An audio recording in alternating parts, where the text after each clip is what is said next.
विचार यदि किसी ने व्यक्तिगत दिया है, एनडीए में बैठ के लोग इस पर विचार करें।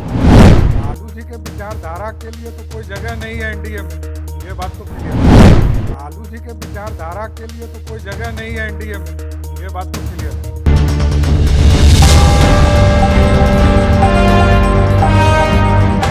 नमस्कार, आप DTV भारत देख रहे हैं। मैं हूं आपके साथ निषेध ठाकुर।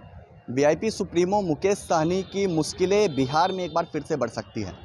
ऐसा हम इसलिए कह रहे हैं क्योंकि जिस तरीके से मुकेश सहनी ने उत्तर प्रदेश चुनाव में बीजेपी के खिलाफ चुनाव लड़ा और कई ऐसे बयान बीजेपी के खिलाफ दिए जिनका अब परिणाम मुकेश सहनी को बिहार में नुकसान के साथ भुगतना पड़ सकता है। ऐसा हम इसलिए कह रहे हैं क्योंकि बीजेपी के कई बड़े और कद्दावर नेताओं के भी बयान आए और उसमें उन्होंने मंत्री मुकेश सहनी के इस्तीफे की मांग की। इन सब के बीच बीते दिनों मुकेश सहनी ने रांची में एक बयान दिया और उस बयान में उनका लालू प्रेम उमड़ता हुआ दिखाई दे रहा था। मुकेश सहनी ने साफ तौर पे इस बात को कहा कि हम लालू प्रसाद यादव की विचारधारा को मानते हैं और लालू प्रसाद यादव उनके दिल में बसते हैं। लेकिन इन सब के बीच जब अब हमने बिहार सरकार के मंत्री सम्राट चौधरी से बातचीत की है तो उन्होंने क्या कुछ कहा है, पहले आप वो सुनिए। नहीं, ऐसा कोई मामला नहीं है। कोई भी विचार यदि किसी ने व्यक्तिगत दिया है तो एनडीए में बैठ के लोग इस पर विचार करेंगे।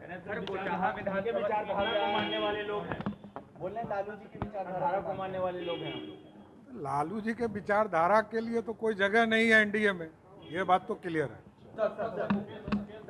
लालू यादव का प्रेम एक बार फिर से उमड़ पड़ा है मुकेश सहनी का और कह रहे हैं कि बीजेपी मेरे इस्तीफे की मांग क्यों करी है, नीतीश जी भी खिलाफ में चुनाव लड़े थे। तो आपने सुना, बिहार सरकार के पंचायती राज मंत्री हैं सम्राट चौधरी।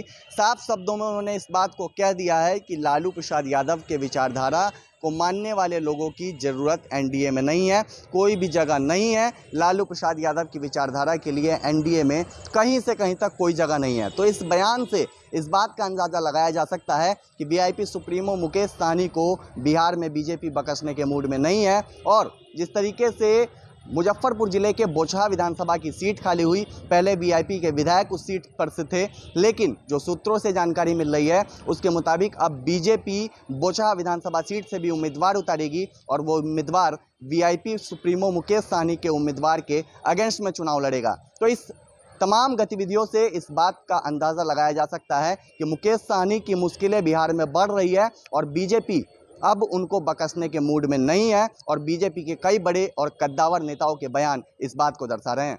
फिलहाल इस खबर में इतना ही, और भी अपडेट हम आप तक पहुंचाएंगे। नमस्कार।